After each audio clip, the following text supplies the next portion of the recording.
Veja bem, senhor presidente, a Conafer, desde 2013, tentava uma autorização para o canal de desconto do INSS. Tem aqui um ofício de 9 de 8 de 2013, foi negado pelo INSS. Um outro ofício, dia 24 de 1 de 2014, foi negado.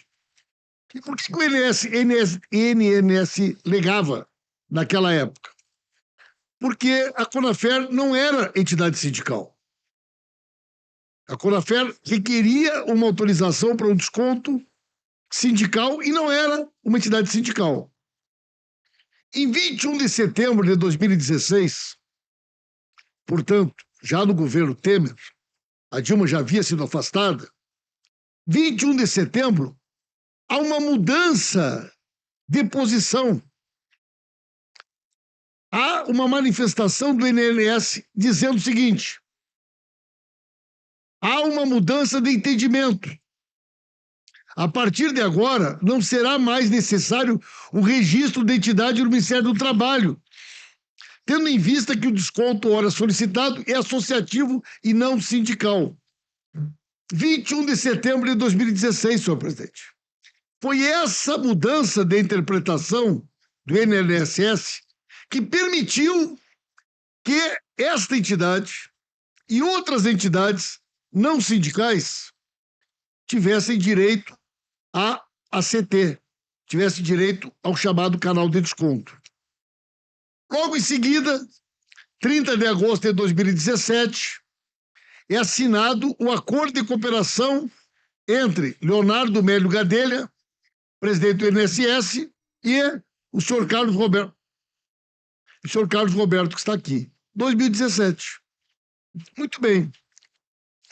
No dia 30 de janeiro de 2020, na medida que os descontos começam em julho de 2019, o senhor Lauro Yatsuki Júnior, servidor de carreira do INSS, da Divisão de Acordos Nacionais de Benefícios, percebe que tem alguma coisa errada. A entidade pula de 718 descontos para 42 mil, rapidamente. E a diretora de benefícios da época, Márcia Elisa de Souza, assinou um despacho abrindo uma fiscalização, dia 1º de fevereiro de 2020. O que aconteceu, presidente? 12 dias depois ela foi exonerada. Ela abre a fiscalização sobre a Conafer e 12 dias depois ela é exonerada. Assume no lugar dela o senhor Alessandro Roosevelt, que pede explicações para a Conafer. Pede uma primeira, pede uma segunda.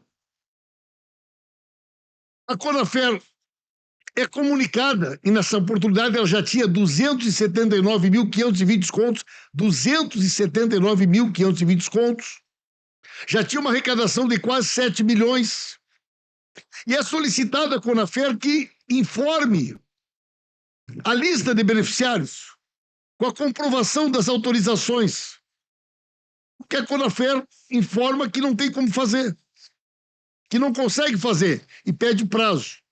E é concedido um prazo, 2 prazos, 3 prazos, para que ela encaminhe a lista dos associados, e ela nunca consegue encaminhar, porque ela não tinha as fichas de autorização. O que ocorre, senhor presidente? Nesse meio tempo, o servidor do INSS vai na polícia e faz uma denúncia. Denuncia que está havendo uma irregularidade, leva documentos e a Polícia Civil abre uma investigação. E esses servidores do INSS passam a ser ameaçados de morte. Há um inquérito sobre isso, presidente. Nós temos que chamar o delegado aqui. Nós temos que trazer o delegado desse inquérito aqui imediatamente, senhor presidente. E a investigação segue. Chega no dia 8 de outubro de 2020, presidente do INSS já é o senhor Leonardo José Rolim, nomeado pelo senador que a gente não pode dizer o nome, para não pedir artigo 14. E o que acontece, senhor presidente? O presidente do INSS, Leonardo Rolim, retira da Dirbem a competência para firmar o ACT. E troca de diretoria, colocando uma tal de Dirate. tira da Dirben.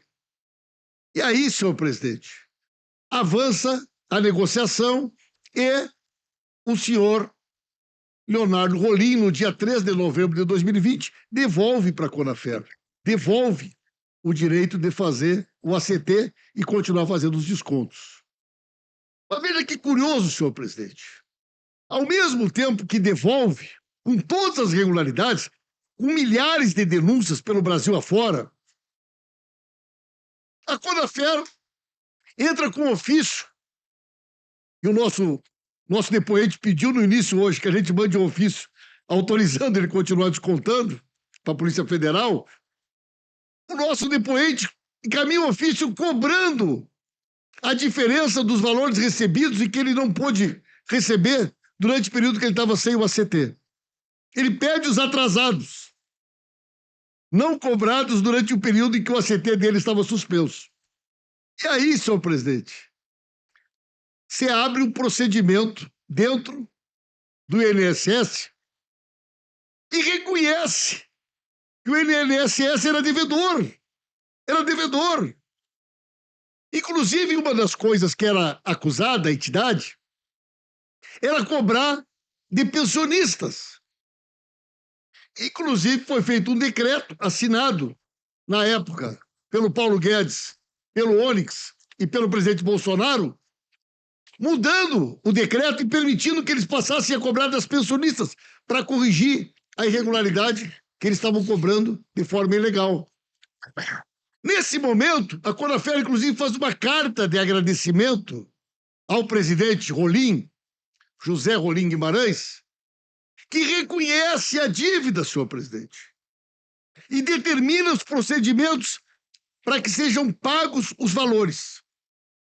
E, nesse tempo, há uma mudança e assume José Carlos Oliveira como presidente da direção de benefícios. José Carlos Oliveira, aquele que já esteve aqui.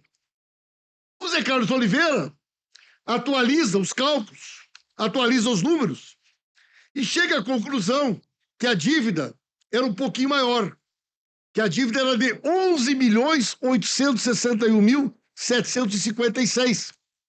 E o José Carlos Oliveira determina que seja pago para a Conafer 11.861.000 reais a título de valores que eles não puderam cobrar durante o período que eles estavam sem ACT. Mas olha que curioso, senhor presidente. Nesse período, a Conafer tem uma transferência de recursos para o senhor Laudenor. Lembra do Laudenor? No depoimento do Zé Carlos Oliveira?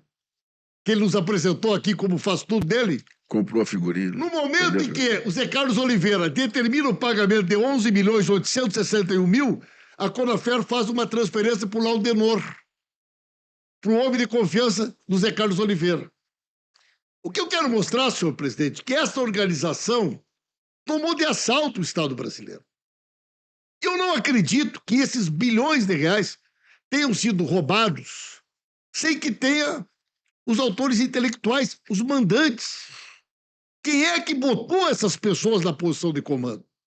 Quem é que promoveu essas alterações que permitiram essa roubalheira contra os aposentados e aposentadas? Então, os documentos, senhor presidente, comprovam as datas 17, 19, 20, 21, 22. Muito obrigado, presidente. Obrigado, senhor. Com a palavra, o deputado Marcel Van Hatten. Senhor presidente. Meus amigos, top demais. Paulo Pimenta, olha, mais uma vez, o Paulo Pimenta simplesmente dá um show impressionante. Ele acaba, né? Nós temos aí o Paulo Pimenta simplesmente mostrando que todas as trambicagens dessa empresa aconteceram durante o governo Bolsonaro. É simplesmente sensacional